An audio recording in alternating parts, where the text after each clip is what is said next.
this is too cool. I mean, we all picked our own guys to represent us. Right. And as the kind of the Dayton League kind of folded and merged into us, it looked like this was something going by the wayside, and I couldn't let it go. I really, really absolutely love this night, love this event. So wanted to keep it going, wanted to keep it special. And one of the things that's important to you for the All-Star Game, as you mentioned, a little bit of camaraderie with the guys around the league. For one night, we're not, trying to kill each other. It's just kind of a fun night for everybody to get together. Hey, absolutely, it's been a blast. It's so cool finally, talking to other people on the team, and just like what you said, not trying to kill each other for one day. And turns out there's a lot of good guys in this league. Only knowing them on Wednesdays and Sundays, some of the teams you don't like, but when you get to know them and having fun and cutting up, good group of guys. I really want to keep that going. Well, this year's game is Thursday, August 29th, 7:30, Foundation Field in Hamilton. What kind of new wrinkles do you have up your sleeve here for the 2019 All-Star Game?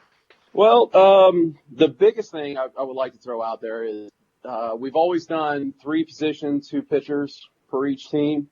Last year, I want to say, was the best turnout that we've ever had.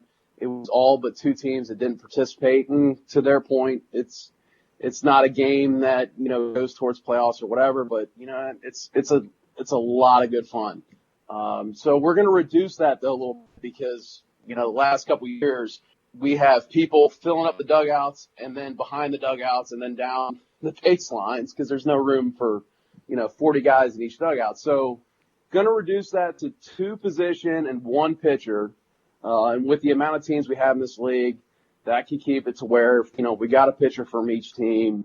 No one's pitching more than an inning. So that's the biggest, I think. And I think it's going to help. Your team has participated greatly. I noticed last year, everywhere I looked, I'm seeing guys from the Brew-Crew. You had Fosco out here, guys there. And you had other guys, Weigel, and everybody's out there doing something. It seems to be kind of like a team event. You've got all your guys from the Brew-Crew helping out, making this a pretty cool event. They love it. I mean, we get some guys that'll volunteer to, work the grill, cotton candy machine. I actually got one of the guys' wives to sell split the pot tickets, that kind of stuff. And the whole team loves it. It's actually a big, fun family night for the whole group, and it's been great. And we want to get the rest of the league out there to enjoy that as well. Well, we're looking forward to it. You may well have a couple guys broadcasting the game. That's the rumor I hear when we're up in the booth there on August 29th. But certainly looking forward to it. Scott, just a month away. Actually, this month, I should say. Heck, I can't believe it's actually August. 4 weeks away, and we'll be at the All-Star Game. So it's something that we look forward to every year. And I know on behalf of the rest of the league and Ray and those of us on the podcast, thank you for all your efforts, you and the rest of the Brew-Crew for helping out with that.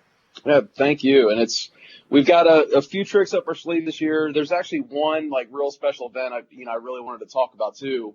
We this year have actually picked up a couple guys, some brothers, and they're actually part of a Gold Star family. And for those out there who don't know what a Gold Star family is, that's family that's had a service member killed in the line of duty, Iraq, Afghanistan, those kind of things. And as you guys know, I'm a veteran as well.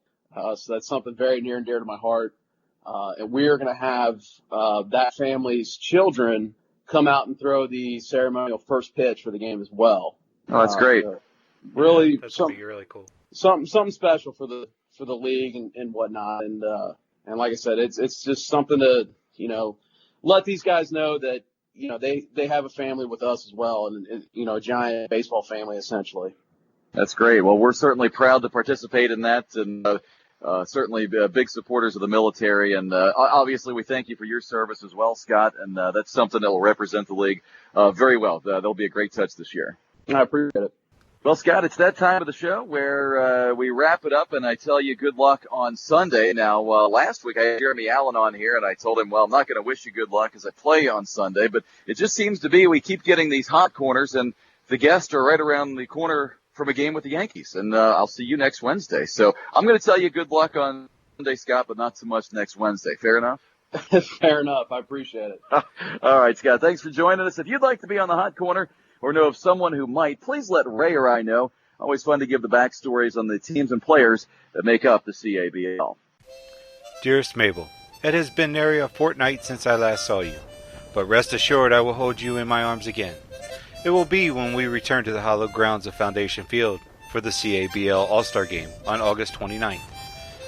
We will bring the family together to enjoy an evening of tomfoolery and hijinks as we celebrate our distinguished brethren. Bring your mother. I wish to gaze upon her beauty as well. So now it's time we'll cover the games coming up for this week. On Sunday we have the Brewers and the Dragons out at Sycamore. Those two are going to go at it. And second game, we got the Bulls going to take on my Colt 45s out at Schuler. Looking forward to that game. You guys had a pretty tight game last time around. Did 5-3 ball game first time you played against the Bulls back in the day?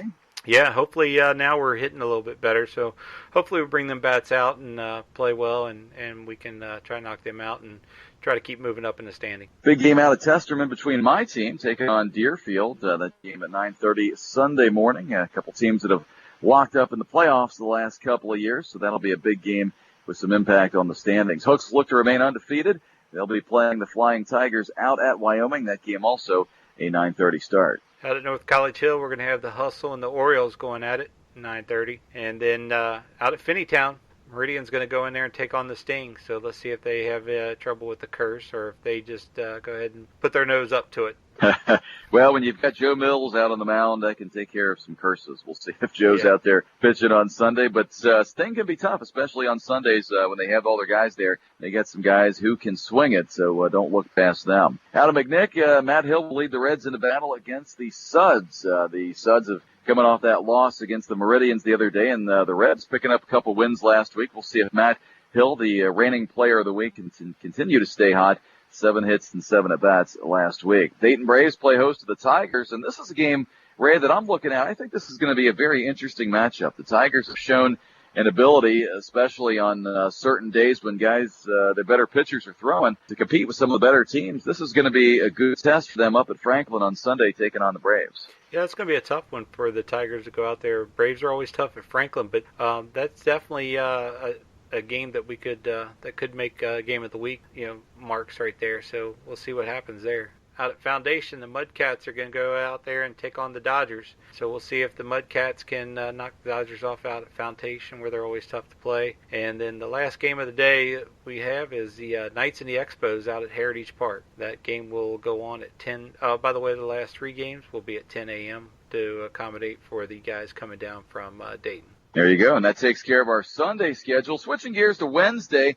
Now that we're into August, we're going to start the Wednesday games, at least for the next 3 weeks. Wednesday games will start at 6:15. Ray, that's just because of diminishing daylight. That extra 15 minutes might be the difference between getting a 6th or a 7th inning in. So we I know it's tough for guys coming from work, maybe leaving work 5:30, but, it's a non-lighted field. We're just trying to push it up a little bit, and Wednesday starts that. So guys, if you're listening to this, you're playing on a non-lighted field, you're going to have to get out there a bit earlier this week, and we're going to get it going at 6:15. And the first game that will take place is out of Franklin. The Reds taking on the Dayton Braves. That's a rematch of a play-in game from last year's postseason. Brewers and Yankees, same story at Sycamore.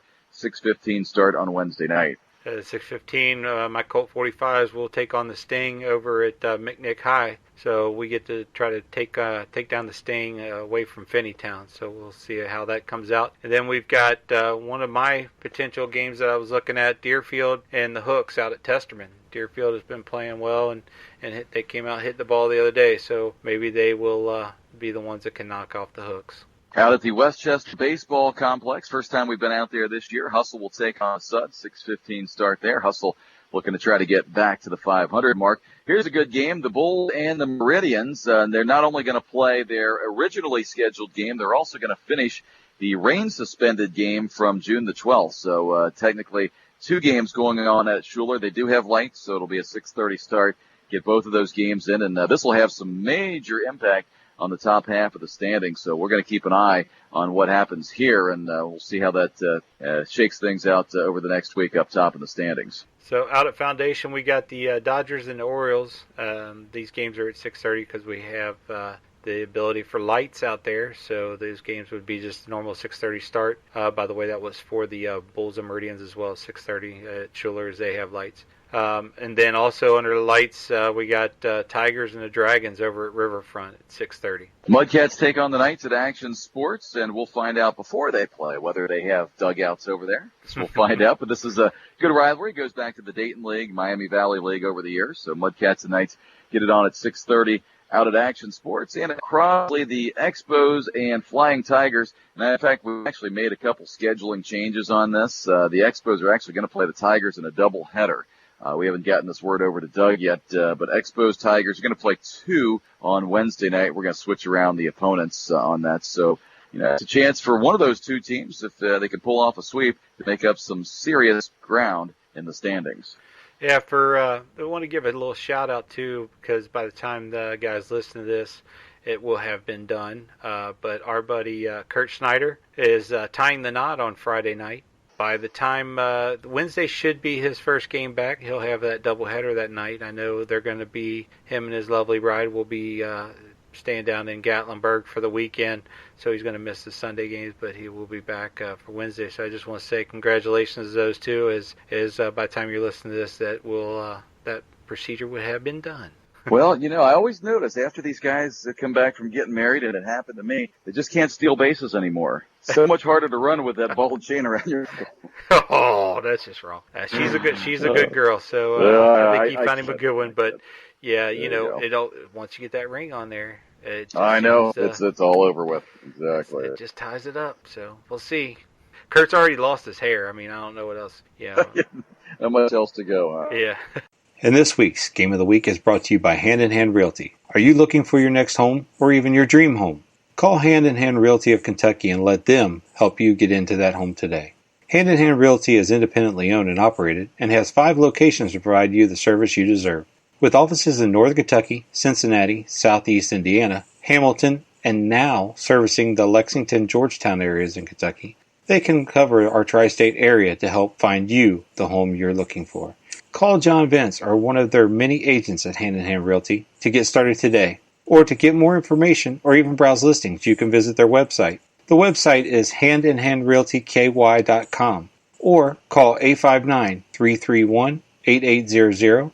That number again is 859-331-8800. Hand in Hand Realty. Find a new place to call home. So that gets us our time now that we have to come back and pick our game of the week this week. So Jason and I will go through our list and give you what we think is our games of the week. Excuse me, Jason. I'll let you go ahead. I'm still muddling between 2 or 3 of them here that I'm not sure which one I want to choose.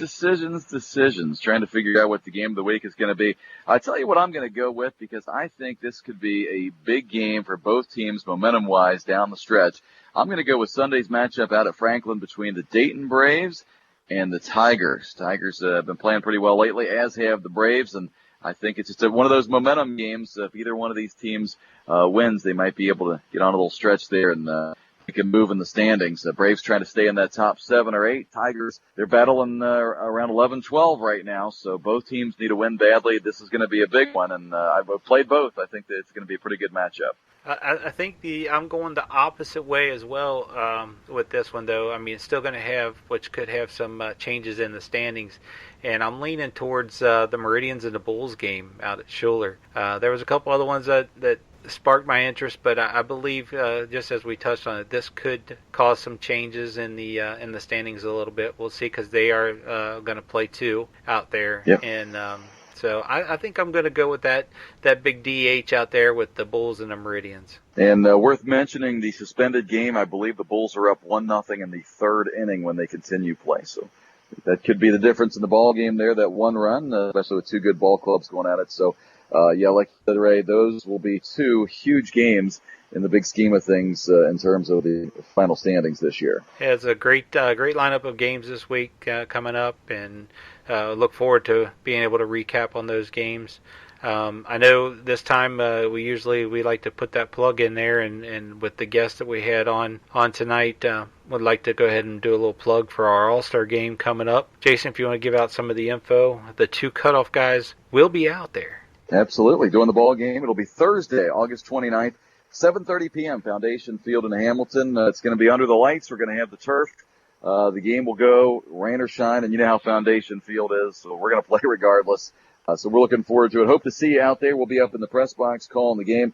Lots of fun stuff. You heard Scott Compton talking about it earlier. A lot of times he brings Red out there. They have raffle for a bat, a beer booth. They're out there on the grill doing their thing. So